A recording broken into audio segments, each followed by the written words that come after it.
let's go back to what you mentioned about the possibility, or maybe it's more than a possibility, of a strategic Bitcoin reserve in the U.S. So you said that's still in the works? Still in the works. So something could be rolled out at some point. Definitely. Okay.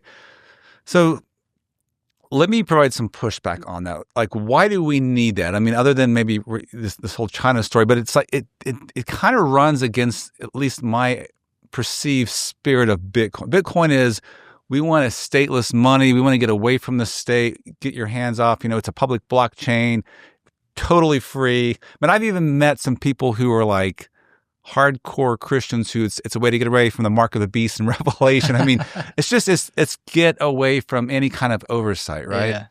But then you have the strategic Bitcoin reserve and you have the U.S. government right in the middle of it. So how do we reconcile that tension, and what's the most charitable way to think about that? Yeah, so I've heard that same tension as well from different members of the Bitcoin community, and I completely understand where they're coming from. At the same time, if the true Bitcoiner believes that Bitcoin is destined to become a global reserve asset, of course nation states are going to pay attention to it the same way that they pay attention to gold.